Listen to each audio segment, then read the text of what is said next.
Hello बच्चों। बच्चों आज हम करने वाले हैं 10th क्लास का चैप्टर 14 जो है स्टैटिस्टिक्स। चलिए स्टैटिस्टिक्स पढ़ते हैं बेटे।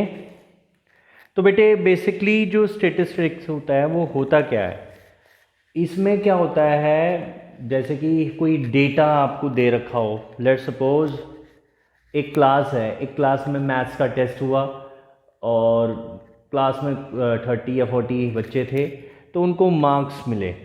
तो सभी के जो मार्क्स थे वो क्या थे भाई, अलग अलग थे। तो इस तरह के जो डेटा हो गया, या इस तरह के जो हिंदी में क्या बोला जाता है, आंकड़े बोला जाता है, ये सारी चीज़ें किस में रिप्रेजेंट करते हैं, हम लोग स्टैटिस्टिक्स में रिप्रेजेंट करते हैं। ठीक है बेटे। या मान लो कोई भी, जैसे कि आपके आस पड़ोस में कोई भी गवर्नमेंट का सर्वे वगैरह होता है, वो सारा का सारा जो डेटा वगैरह होता है या जो आंकड़े इकट्ठे किए जाते हैं वो सब स्टैटिस्टिक्स या सांख्यिकी में क्या करते हैं, रिप्रेजेंट करते हैं। चलिए स्टार्ट करते हैं इस चैप्टर को। तो सबसे पहले क्या है, हमें क्या फाइंड करना है, क्या सीखना है। देखिए हमें सीखना है सबसे पहले मीन। क्या सीखना है? मीन, जिसको हिंदी में क्या बोलते हैं हम लोग, माध्य बोलते हैं। ठीक है। तो ये फाइंड करना सीखना है। इसको फाइंड करने के 3 मेथड है बेटे। एक तो होता है डायरेक्ट मेथड, ठीक है, जिसको बोलते हैं प्रत्यक्ष विधि। क्या बोलते हैं? प्रत्यक्ष विधि। ठीक। तो प्रत्यक्ष विधि में क्या होता है, इसका पहले फॉर्मूला बता देता हूं मैं आपको। मीन, इसको x के बार से रिप्रेजेंट करते हैं। इसमें होता है, इसको या तो सिग्मा बोलते हैं या समीशन बोलते हैं। Summation F I x I upon में समीशन एफ आई। तो ये हमारा क्या होता है, प्रत्यक्ष विधि का फॉर्मूला होता है। सेकंड जो मेथड है, तो बेटे ये है हमारा समीशन एफ आई एक्स आई और सिग्मा एफ आई, या तो सिग्मा बोल लो या समीशन बोल लो। अब बात करते हैं कि एफ आई क्या होता है। एफ आई होती है फ्रीक्वेंसी, या इसको हिंदी में क्या बोलते हैं, बारंबारता बोलते हैं। लेट सपोज एक बच्चा है, एक बच्चे ने क्या किया, लेट सपोज कोई भी एक बच्चा है, जैसे कि उसने क्या किया, एक क्लास के बच्चे हैं, किसी ने क्या किया, 2 किताबें खरीदी, हो सकता है किसी ने 3 खरीदी हो, किसी ने 4 खरीदी हो। तो इस तरीके से जो होती है उसको बारंबारता या फ्रीक्वेंसी कहा जाता है। ठीक है बेटे। तो हमारा सबमिशन एफ आई एक्स आई का मतलब क्या होता है कि भाई फ्रीक्वेंसी और जो एक्स आई होगा उसका जो प्रोडक्ट होगा या उसका जो गुणनफल होगा, उसका सम पूरी वैल्यू का, उसको क्या बोलते हैं, सबमिशन एफ आई एक्स आई बोलते हैं। जो नीचे होता है वो क्या होता है, समीशन ऑफ एफ आई, यानी कि जो भी हमारी बारंबारता या जो फ्रीक्वेंसी है उसका जोड़, यानी कि उसका सम क्या होता है, सिग्मा एफ आई होता है। ठीक है बेटे। इस तरीके से हम क्या निकाल सकते हैं, मीन निकाल सकते हैं। तो ये तो है हमारी फर्स्ट मेथड जो है, डायरेक्ट मेथड इसको बोलते हैं। सेकंड मेथड हमारा क्या आता है बेटे, वो होता है एज्यूम मीन मेथड। ठीक है, एज्यूम्ड मीन मेथड। ठीक है, ये क्या होता है, इसका फॉर्मूला लिख लेते हैं पहले हम लोग। तो ये होगा x का बार बराबर क्या होता है, a प्लस में submission of F I D I upon में सबमिशन ऑफ एफ आई। ठीक है बेटे। तो बेटे इसमें क्या है, जो a होता है, जैसे कि नाम है इसका एज्यूम मीन मेथड, इसको हिंदी में कल्पित माध्य विधि भी बोलते हैं।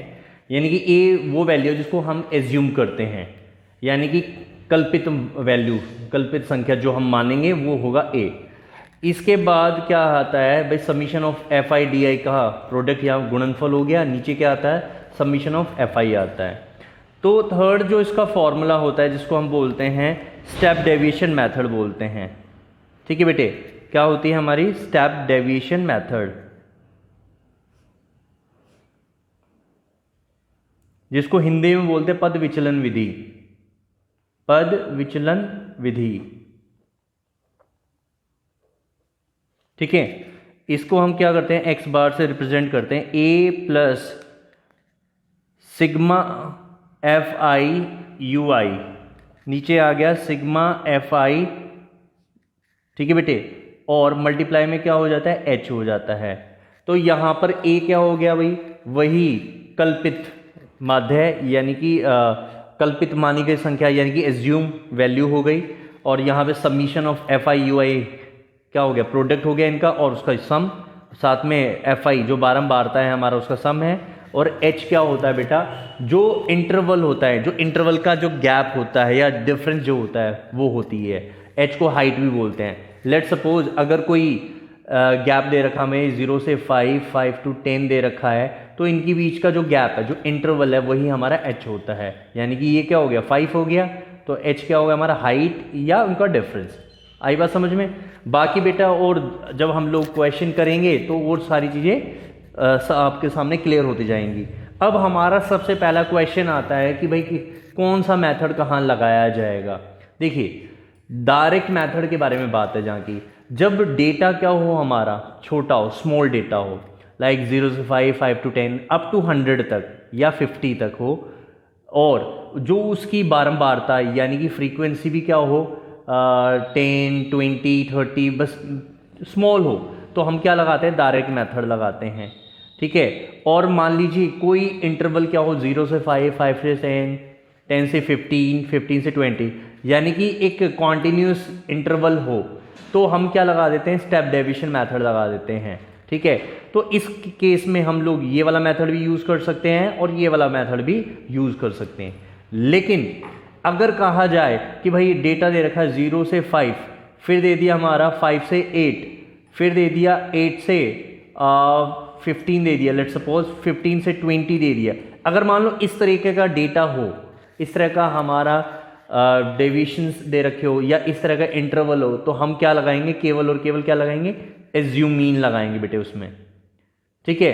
बाकी क्या हो सकता है कि भाई आपके एग्जाम में पूछा जा सकता है कि भाई क्वेश्चन दे दिया जाएगा और कहा जाएगा कि भाई आप इसका मीन निकालो, तो आपको डेटा को चेक करना है कि किस हिसाब से है, जिस हिसाब से आपका डेटा होगा उस हिसाब से आपको मेथड लगाना है। वैसे अगर स्मॉल डेटा हो तो आप डायरेक्ट मेथड लगा सकते हो, और अगर किसी पर्टिकुलर क्वेश्चन में कहा जाएगा कि एज्यूम से निकालो या स्टेप डेविएशन से, तो बेटा आपको उसी मेथड से निकालना है।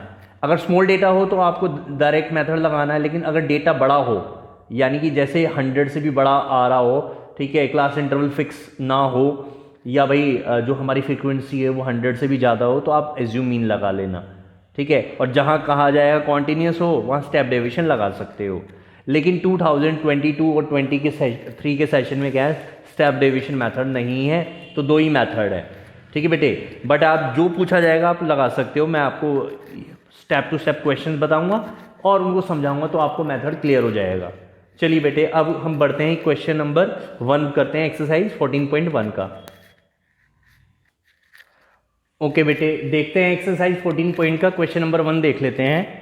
क्या कह रहा है, एक सर्वे वॉज कंडक्टेड, एक सर्वे कंडक्ट किया जाता है बाय ग्रुप ऑफ स्टूडेंट, जैसे कि ये पार्ट था उनका एनवायरनमेंट अवेयरनेस प्रोग्राम का।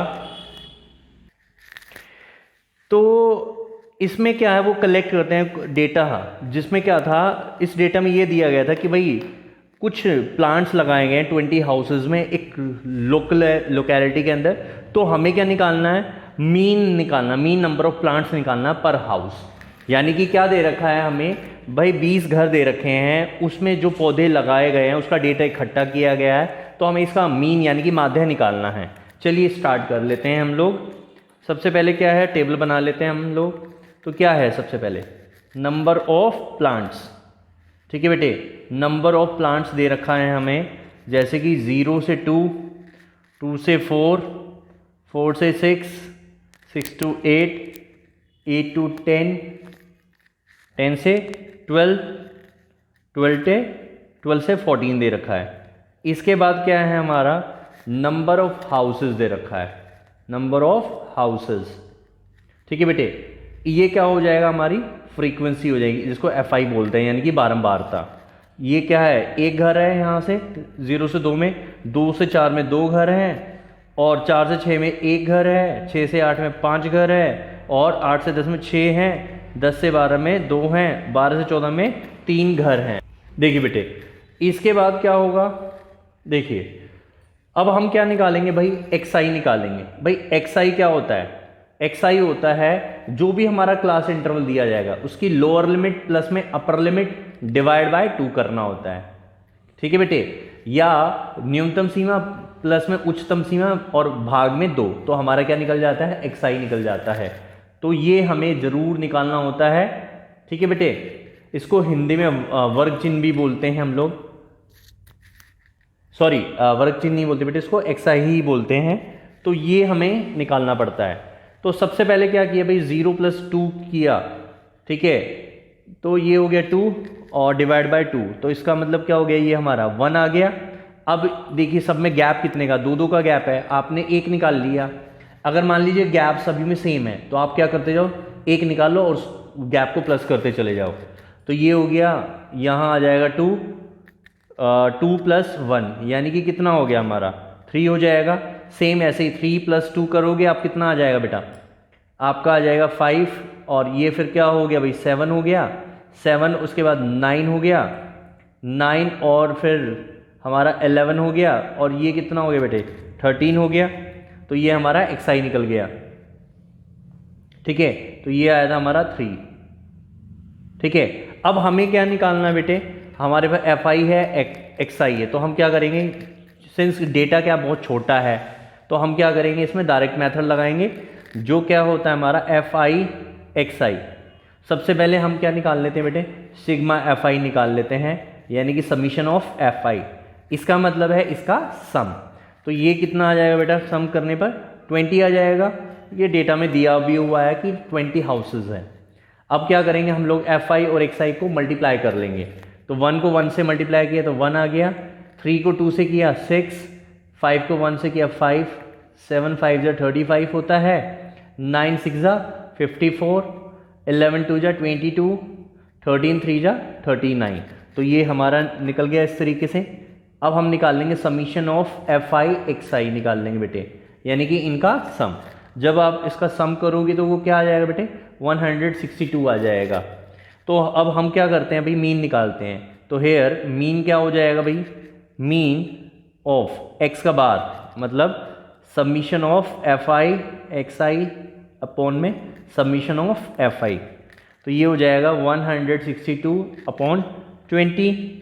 तो आप इसको अगर डिवाइड करोगे तो क्या आएगा बेटे, देखिए 2 से करोगे आप लिख सकते हो भाई, 0 है तो 1 के बाद पॉइंट लगा दो, तो ये हो जाएगा 16.2/2 हो जाएगा भाई, क्योंकि 2 के बाद एक 0 थी तो मैंने एक वैल्यू के बाद क्या लगा दिया, एक डिजिट के बाद पॉइंट लगा दिया। अब 2 से इसको कर दो, 2 8 16, 2 1 2, यानी कि कितना आ गया हमारा 8.1 प्लांट्स, ठीक है बेटे। तो यानी कि हर एक घर में लगभग एवरेज कितना लगा है, 8.1 प्लांट्स लगा है, ठीक है। तो इसलिए क्या हो गया भाई, द मीन ऑफ डेटा क्या हो जाएगा, the mean of data is 8.1, ठीक है। तो इसमें क्या है बेटा, हमें पता चल गया, सिंस जो वैल्यू थी ना xi की और fi की क्या थी, स्मॉल थी, सो हमने क्या यूज़ किया, इसमें डायरेक्ट मेथड यूज़ किया है to find the mean. I hope आपको ये क्वेश्चन समझ आ गया होगा, ठीक है। अब हम नेक्स्ट वीडियो में मिलते हैं नेक्स्ट क्वेश्चन के साथ में। थैंक यू बच्चों, ज़्यादा से ज़्यादा इस वीडियो को शेयर कीजिए, सब्सक्राइब कीजिए चैनल को। धन्यवाद बच्चों।